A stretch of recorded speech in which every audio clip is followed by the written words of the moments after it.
काय हालत झाली घराची.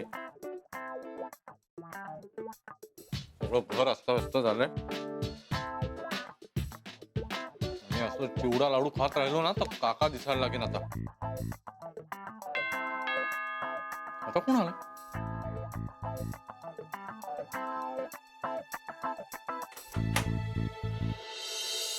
काय कशाला बोलवलं? काय काम आहे? जरा हळू बोलशील का? आधी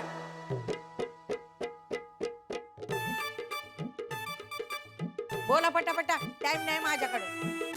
अरे मी काय रिकामा बसलोय का इथे? काय बोलायची काही पद्धत वगैरे? बर बोला काय ती. हे बघ ते हे बघा ते घराची काय हालत झाली बघताय ना तुम्ही. तर जरा तुम्ही आवरलं हे तर बरं होईल जरा, नाही का? अरे देवा, घराची अशी हालत कशी झाली हो? माझी ताई तर घरातलं सगळं काम करते ना. ती असताना अशी कशी घराची हालत झाली? राधिका नाहीये घरात. नाहीये? कुठे गेले ताई? काय साळसूतपणाचा हवे. ही नाटकं माझ्यासोबत नाही करायची हा? तुला तर सोसायटीतल्या सगळ्या खबरा आधी कळतात ना ग? नाही मग हे तर कळलंच असेल. राधिका कशी गेली, का गेली, तरी मला विचारतेस? हा, माझ्याकडून बघून घ्यायचंय ना? हे बघ, कामाचं काय ते बोल. हे सगळं काम करायचं, दुप्पट पगार देईन तुला, कळलं? हो साहेब, आम्ही पैशासाठी काम करतो, पण माणुसकी हाय आमच्या जवळ.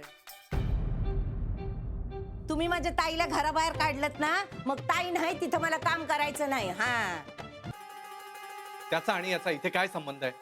ओ तिच्याशीच तर संबंध आहे. ती होती म्हणून तर मी या घरात येत होते ना. माणुसकी हाय तिच्या जवळ. आणि तुम्ही 8 पटीने मला पगार दिलात ना, तर ताई नाही त्या घरात मी काम नाही करणार. समजलं का? बस बस, शहाणपणा शिकू नकोस. काम करणार की नाही बोल, नाही तर चालती हो. चल. का मिरच्या झोंबल्या वाटते? हो साहेब, लहान तोंडी मोठा घास घेते. एक विचारू का? का म्हणून त्या सोन्यासारख्या लक्ष्मीला घराबाहेर काढलं तो तुम्ही? तुला काय करायचंय? अहो मला काय करायचंय? आम्हाला काहीच करायचं नाही हो. आम्ही तर परकी माणसं. हे बघा साहेब, अहो 10 घरची कामं करते मी. 10 घरातले वेगवेगळ्या बायका बघते मी. कोणी पाणी सुद्धा विचारत नाही हो आम्हाला. या घरात मी काम करत नव्हते, पण ही राधिका ताई मला चहा द्यायची, यायला खाया प्याया द्यायची, अहो पैशाची पण मदत करायची. मलाच काय समजा लोकांना पैशाची मदत करायची.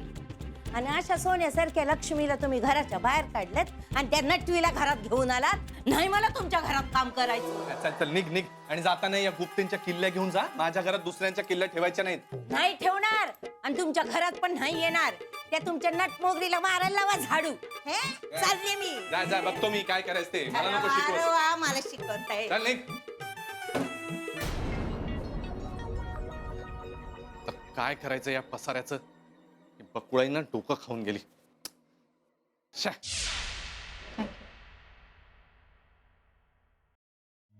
वहिनी,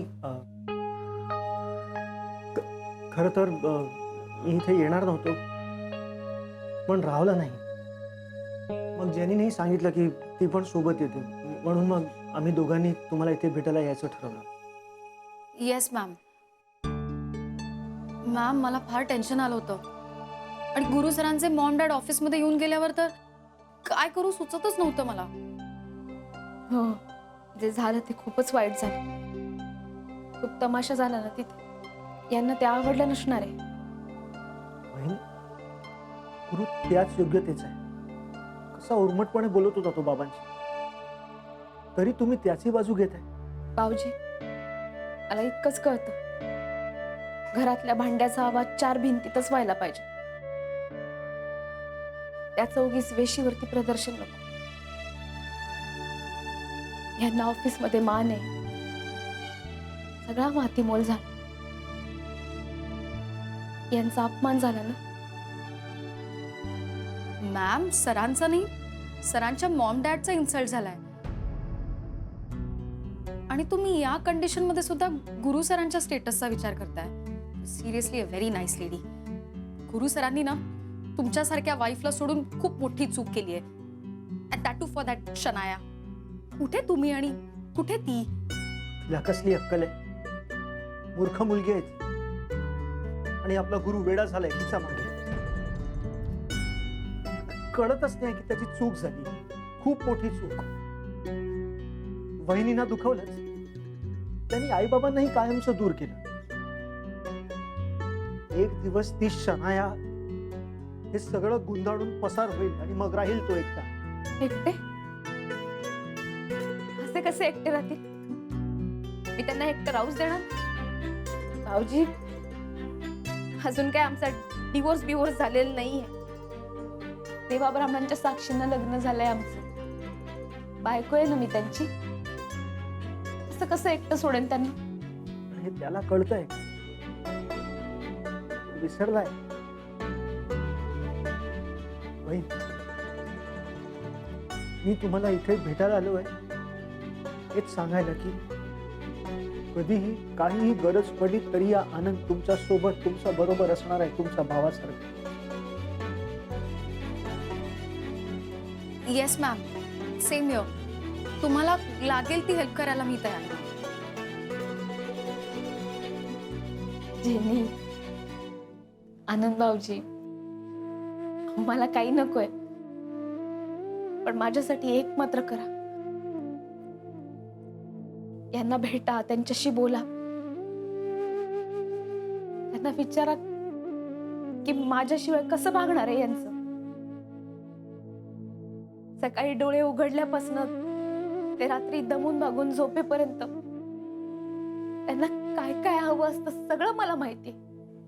आणि मला हेही माहितीये त्यांचे हाल होत असतील आता. काय खात असतील, काय करत असतील, कपडे तरी धुत असतील की नाही कुणास ठाऊक.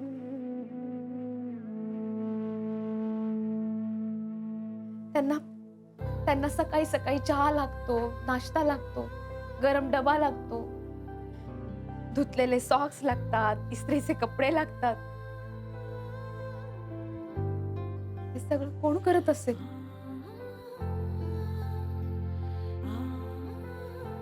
रोज बाहेर जेवून तब्येत बिघडेल ना यांची? नाही, म्हणून मला घरी जायचं. ते माझं घर आहे आणि ते मी सोडून आली. मला खूपच आठवण येते ओ घराची आणि यांची. बहीण, मी गुरुला समजावण्याचा प्रयत्न करतो, तुम्ही धीर सोडू नका. कसे आहेत ते? जे तू ऑफिसात असतेस ना, यांना सकाळी चहा लागतो, दुपारी 4च्या सुमारास थोडस खायला लागतं. देशील ना यांना? वहिनी किती काळजी घेत आहे गुरुची, आणि तो तिथे. जाऊ दे, मी काय बोलणार नाही. मी बोललो ना तर एक दिवस खूप मोठा प्रकरण होईल.